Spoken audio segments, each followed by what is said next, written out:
नमस्कार दोस्तों,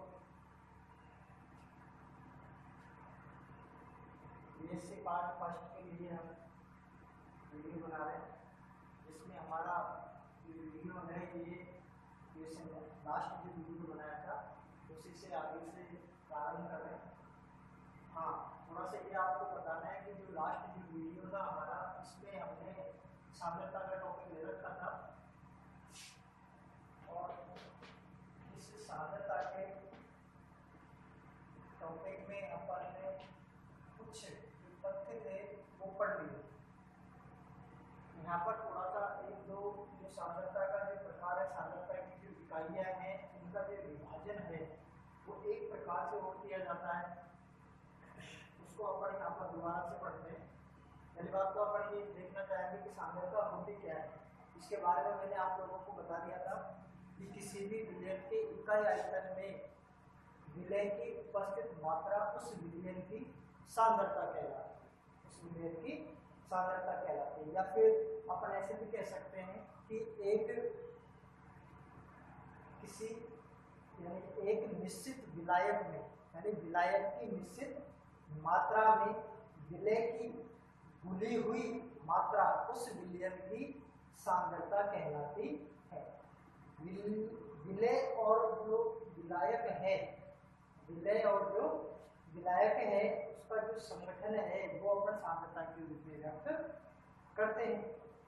तो सांद्रता को प्रदर्शित करने के लिए दो मात्रक यानी दो प्रकार के मात्रकों का उपयोग किया जाता है।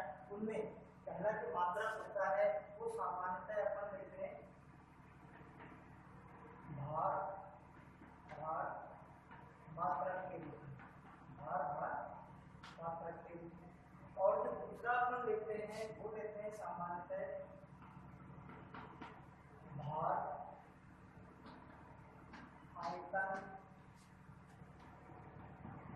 मात्रक के रूप में, भार आयतन मात्रक के रूप में।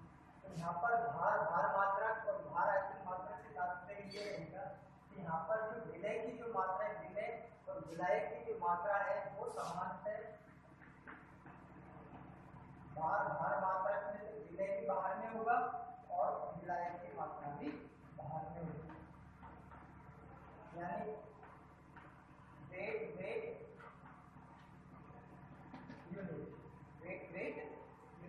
और यहाँ इसकी बात करते हैं अपन, यहाँ पर जो विलय होगा,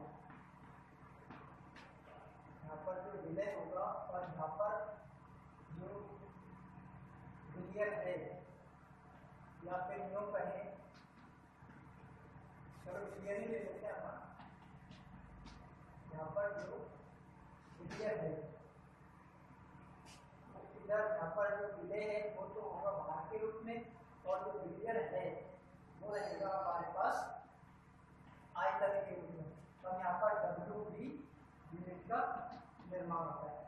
विलयन जो है सामान्य जो विलय होगा वो भार के रूप में होगा, यानी सॉलिड के रूप में होगा। और जो आयतन है वो सामान्य अपने विलयन का ले लेते हैं, क्योंकि यहाँ पर अपने विलायक का भी आयतन ले सकते हैं, क्योंकि विलायक जो रहेगा वो सामान्यतः हमारे पास द्रव के रूप में रह सकता है।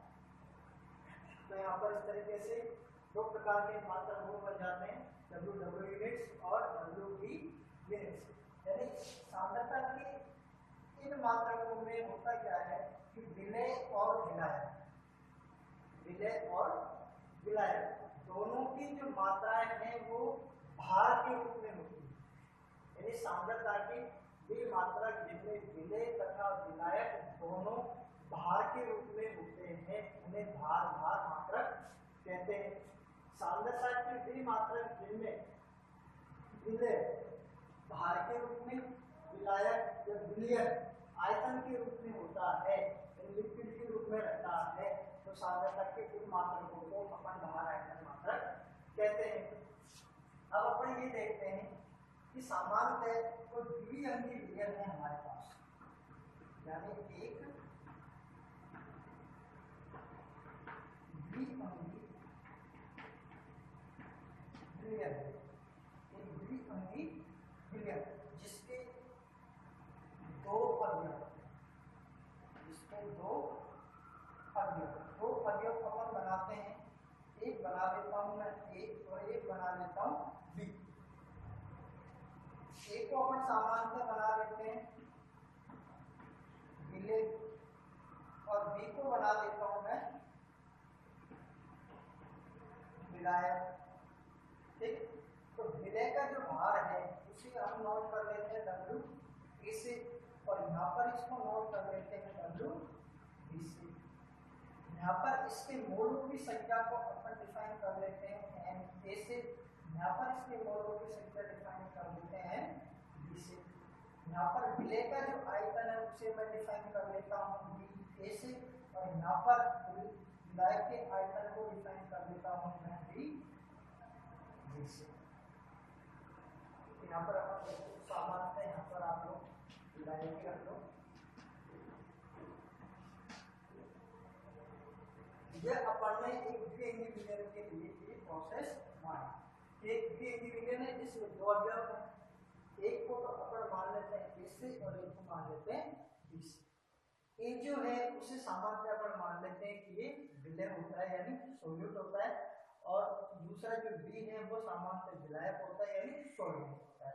तो विलय का जो भार है उसको तो अपन ने मान लिया डब्ल्यू ए से और विलायक के भार को मान लिया डब्ल्यू बी से। इसी प्रकार जो विलय है उसके मोलों की संख्या अपन मान लेते हैं एन ए से और विलायक जो बी है उसके मोलों की संख्या है बी से। आयतन अपन मान लेते हैं बी ए और बी से। अब देखो यहाँ पर भार जो मात्रक है उनमें कौन कौन सी इकाइयां शामिल करते हैं सामान्य। तो यहाँ पर देखो सामान्य जो इकाइयां शामिल होती है, पहला तो अपन ले लेते हैं भार प्रतिशत यानी जिसे अपन द्रव्यमान प्रतिशत भी बोलते हैं। दूसरा अपन यहाँ पर ले लेते हैं पी और एक ले लेते हैं पीपीएम। तीसरा यहाँ पर ले लेते हैं अपन मोलता। चौथा लेते हैं अपन यहाँ पर मोल भिन्न। तो सांद्रता के ये जो मात्रक होते हैं ये बार मात्रक की श्रेणी में गिने जाते हैं और इसमें आप लोगों को एक नोट याद रखना है।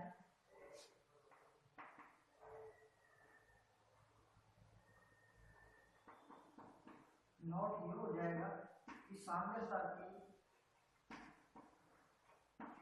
ये मात्रक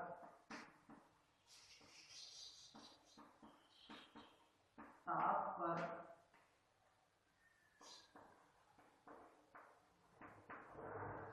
निर्भर नहीं करते हैं, ताप पर निर्भर नहीं करते। उसका रीजन ये होता है कि देखो विलय और विलायक दोनों की मात्रा भार के रूप में होती है। यदि टेम्परेचर बढ़ाने पर या घटाने पर विलय के भार में परिवर्तन होगा तो विलायक के भार में भी परिवर्तन हो जाएगा। इसलिए दोनों में होने वाला जो परिवर्तन होता है वो एक दूसरे को समाप्त करता है। इसलिए अपन यहाँ पर कह सकते हैं कि सांद्रता की ये मात्रक ताप पर निर्भर नहीं करते हैं। उसी प्रकार से देखो यहाँ पर भी अपन निम्न इकाइयों का उपयोग करेंगे। जैसे फर्स्ट इकाई है हमारे पास नॉर्मल का, जिसे एन से व्यक्त करेंगे। दूसरी है फॉर्मल का, जिसे एच से व्यक्त करेंगे। तीसरी है हमारे पास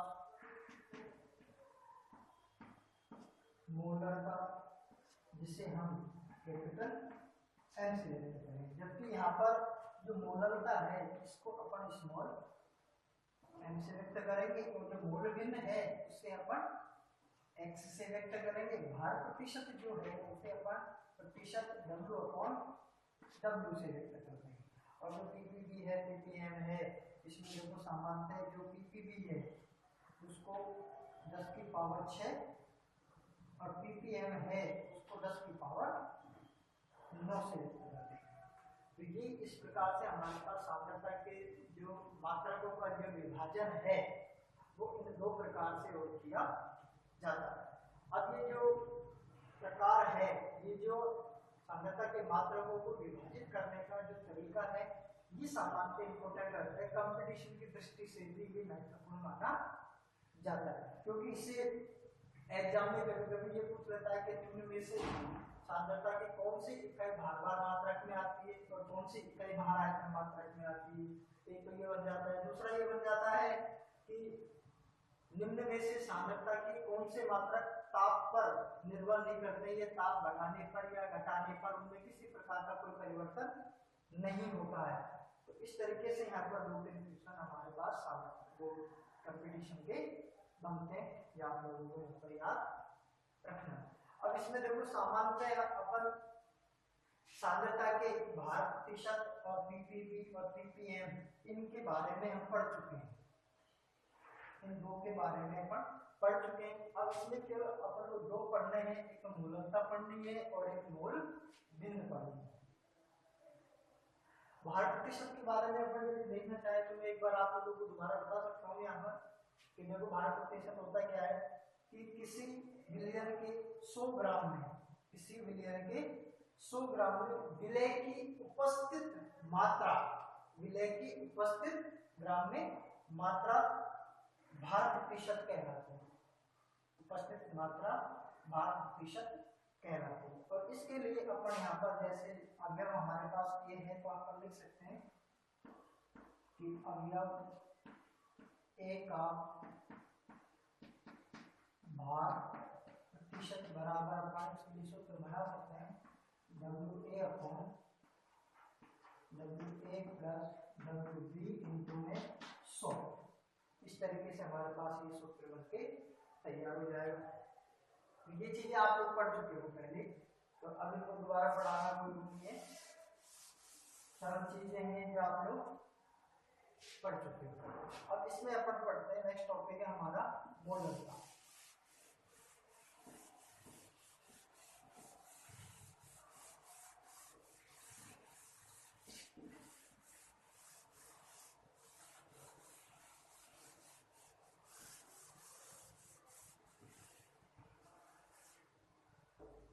मोलकता तीसरे नंबर का टॉपिक हमारा है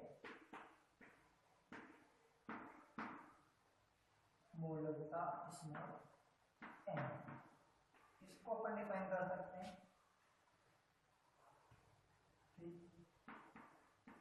1000 ग्राम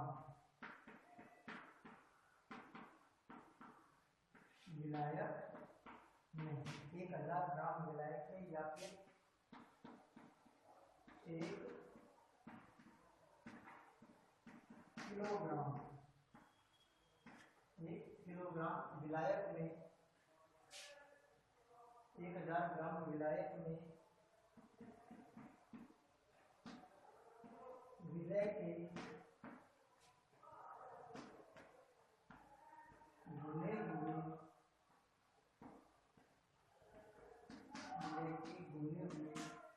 मोलों की संख्या, मोलों की संख्या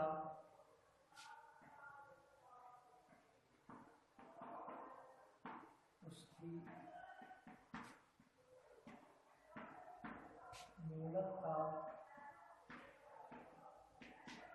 कहलाती है, उसकी मोलकता कहलाती है।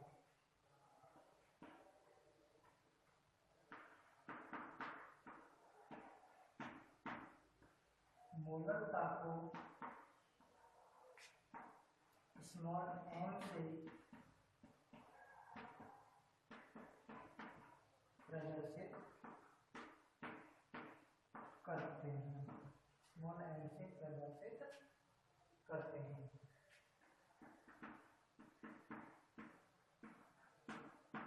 मोलकता स्मॉल m बराबर विलय के मोलों की, विलय के मोलों की संख्या अपॉन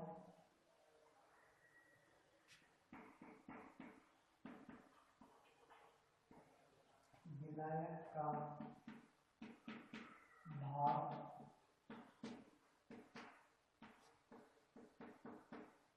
किलोग्राम में, विलायक का भार किलोग्राम में, या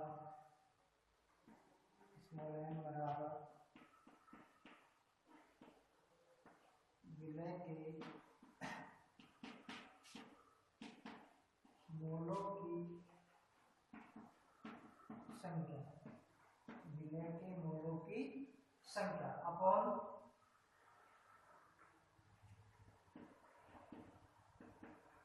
विलायक का भार ग्राम में इंटू 1000 कर देंगे यहाँ पर, या फिर इसे अपन लिख सकते हैं स्मॉल m बराबर Na अपॉन WB इंटू 1000। यहाँ पर Na जो है वो विलय के मोलों की संख्या है, तो यहाँ पर अपन लिख सकते हैं कि Na बराबर WA अपॉन Ma, भार बटे अणुभार। तो यहाँ पर भार बटे अणुभार लिखते हैं तो अपने पास सूत्र बनेगा ये स्मॉल m बराबर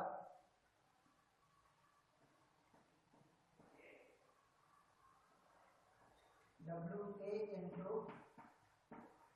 1000 अपॉन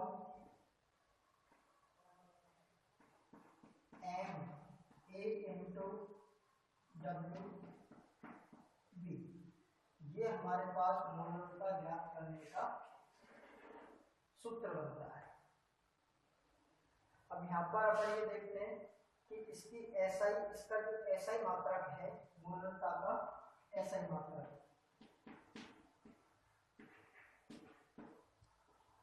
मोलता का SI मात्रक होता है मोल केजी इनवर्स।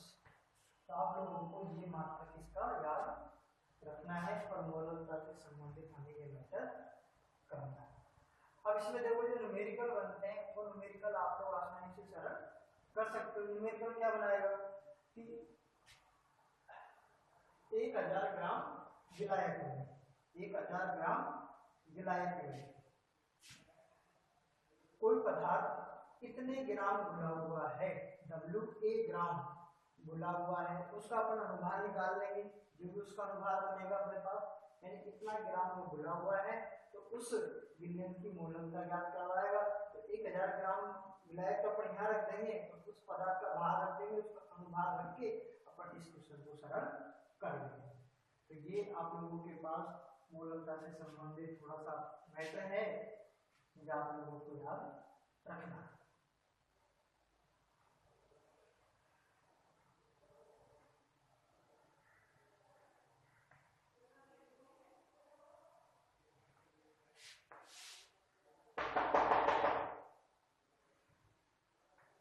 नेक्स्ट हम देखते हैं, अगला है हमारा टॉपिक सांद्रता से संबंधित ही है, यानी भारभार मात्रक में, और भारभार मात्रक में अगला टॉपिक है हमारा मोल भिन्न।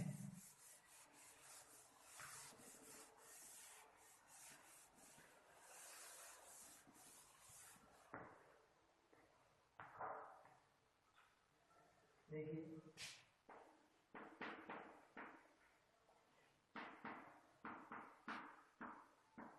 मोल भिन्न, देखो सामान्यतः हमारे पास ये कोई एक पात्र है और इस पात्र में कोई विलयन भरा हुआ है। क्या भरा हुआ है? कोई विलयन भरा हुआ है। और आप लोग जानते हो कि जो विलयन होता है उस विलयन में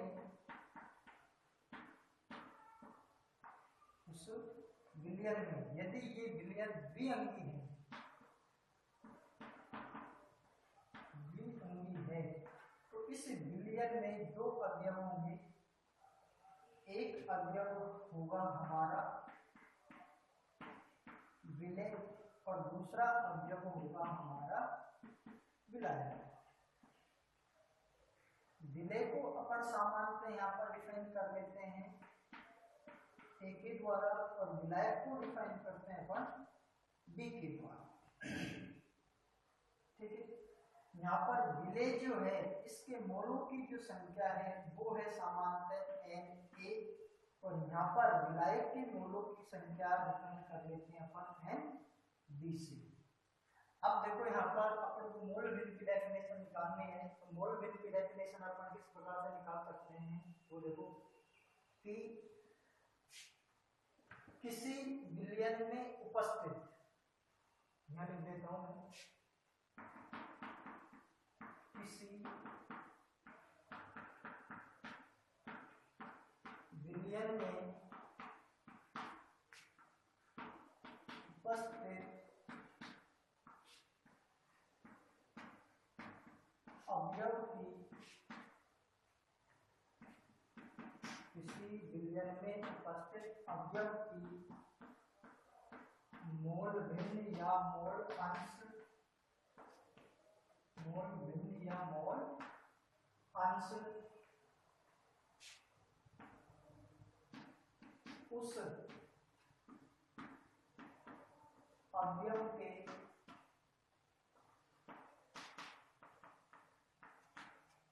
उपस्थित मोल तथा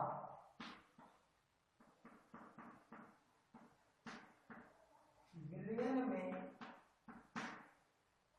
उपस्थित, विलयन में उपस्थित, विलयन में उपस्थित सभी अवयवों के, विलयन में उपस्थित कुल, विलयन में उपस्थित, विलयन में उपस्थित कुल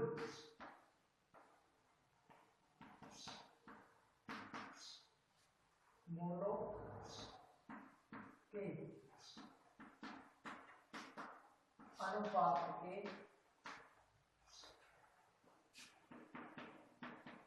बराबर होती है।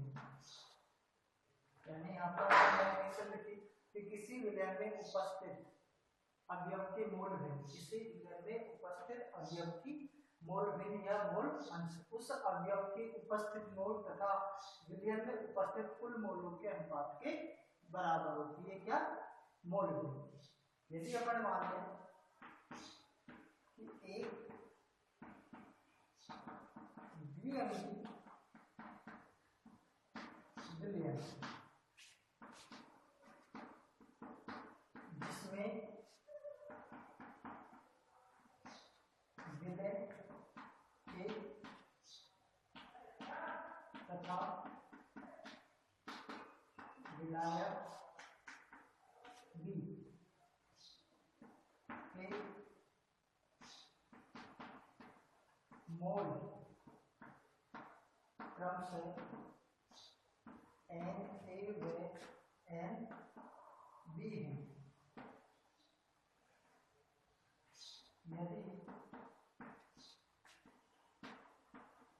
यदि इनकी मोल भिन्न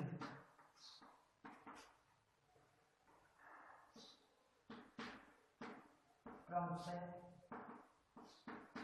एक्स ए व एक्स बी है तो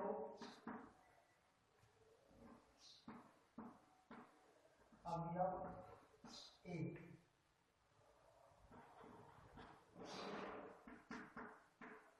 मोल भिन्न, अवयव ए की मोल भिन्न एक्स ए बराबर अवयव ए के विलयन में उपस्थित मोल यानी एन ए अपॉन विलयन में उपस्थित कुल मोल, अब कुल मोलों में देखो विलय के मोल भी आ जाएंगे और विलायक के मोल भी आ जाएंगे। तो ये हमारे पास अवयव ए की मोल भिन्न का सूत्र बन जाता है। तो यहाँ पर इसे अपन लिख देते हैं समीकरण नंबर 1। इसी प्रकार यहाँ पर अपन लिखेंगे कि अवयव बी की मोल भिन्न, और बी की मोल भिन्न को अपन डिफाइन कर लेते हैं एक्स बी से, और यहाँ पर लिख देते हैं देखो विलयन में अवयव बी के कितने मोल हैं हमारे पास एन बी, तो यहाँ पर लिखेंगे अपन एन बी अपॉन विलयन में उपस्थित कुल मोल, तो कुल मोलों में हमारे पास ये रहेगा यानी विलय के मोल प्लस विलायक के मोल, और यहाँ पर समीकरण नंबर 2 बना। अब देखो अपन ये कह सकते हैं कि यदि समीकरण 1 प्लस 2 करने पर दोनों को जोड़ दो, x a plus x b बराबर n a upon n a plus n b plus n b upon n a plus n b. यहाँ पर इसका अपन यदि एलसीएम लेते हैं और एलसीएम लेके यदि इसको अपन सरल करते हैं तो n a plus n b, इधर हो जाएगा हमारे पास एन ए और एन बी, इधर देंगे अपन x a plus x B. समान में समान का भाग देते हैं तो अपन जानते हैं कि समानते ही कहा जाता है।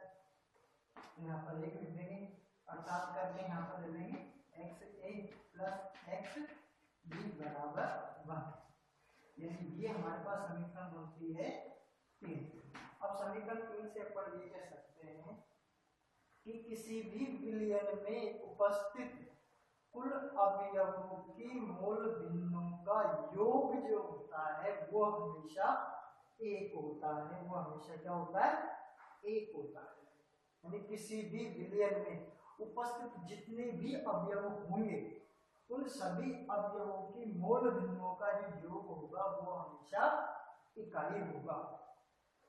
इसी प्रकार से यदि अपन मोल प्रतिशत ज्ञात करना चाहें, मोल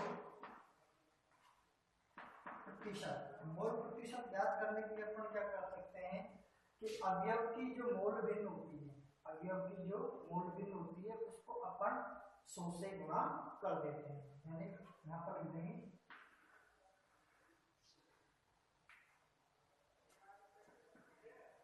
किसी अवयव की मोल भिन्न को 100 से गुणा करने पर, 100 से गुणा करने पर प्राप्त राशि मोल प्रतिशत कहलाती है। जैसे अवयव ए का मोल, प्रतिशत बराबर अवयव ए की मोल भिन्न कितनी है हमारे पास एक्स ए, तो एक्स ए इंटू 100, एक्स ए इंटू 100। इसी प्रकार अवयव बी का मोल प्रतिशत बराबर अवयव बी का मोल भिन्न एक्स बी इंटू में 100। यानी ये इस प्रकार से हमारे पास दो सूत्र बनते हैं अवयवों के मोल प्रतिशत को याद करने के। और इस प्रकार से हमारा ये जो टॉपिक है मोल विभिन्न वाला समाप्त होता है।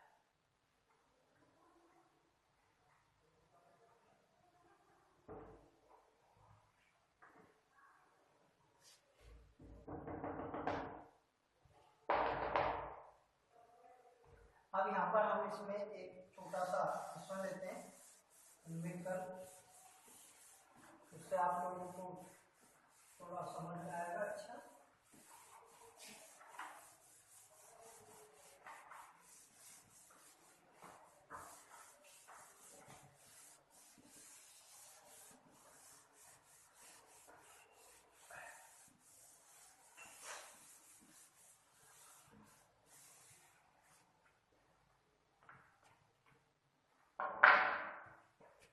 देखिए यहाँ पर अपन क्वेश्चन लेते हैं।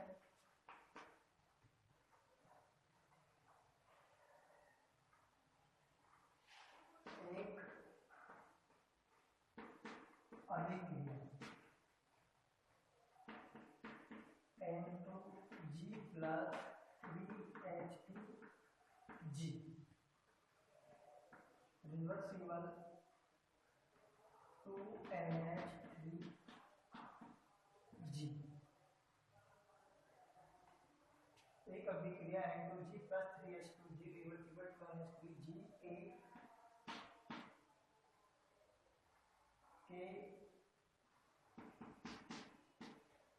साम्य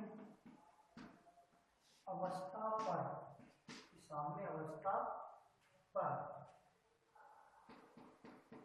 N2G व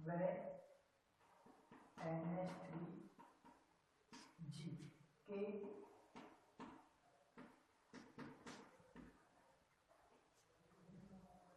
मोल अंश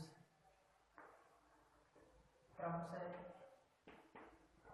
0.2 व 0.5 m 0.5 है। तो H2G का मोल अंश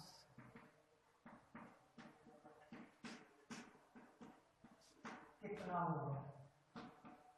मोल अंश कितना होगा? तो यहाँ पर देखो अपन सरल कर सकते हैं इसको कि N2G का मोल अंश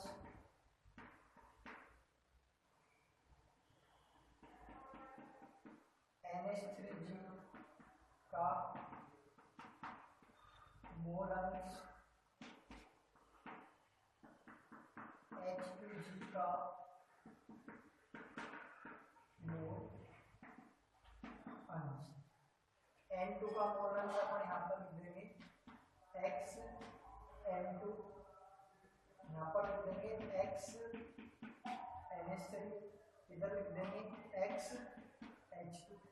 मैं इसका मान दे रखा है अपन को 0.2, इसका दे रखा है 0.5, इसका हमें ज्ञात करना है, यहाँ पर लिख देंगे हम जानते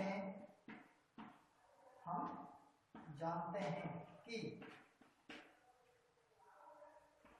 x N2 plus x H2 plus x NH3 बराबर 1।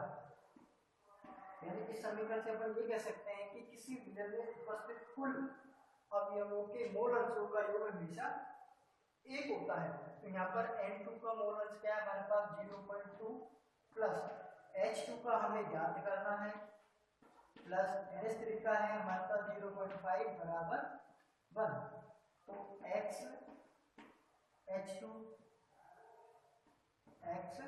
H2 बराबर इन दोनों को जोड़ लेते हैं अपन,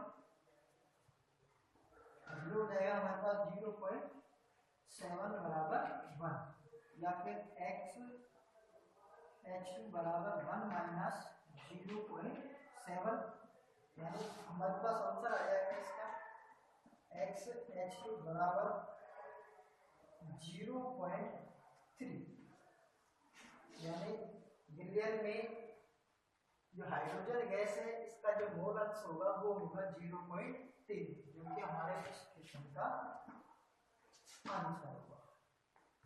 तो इस प्रकार से आप लोगों को यहाँ पर मोल भिन्न मोल अंश में से क्वेश्चन सॉल्व करने हैं। इसके अलावा जो हमारे और भी क्वेश्चन रहेंगे अपन नेक्स्ट वीडियो में आप लोगों के सामने यहाँ पर सरल करेंगे। आप लोगों को फिलहाल इस वीडियो में इतना ही पढ़ना है। थैंक यू, धन्यवाद।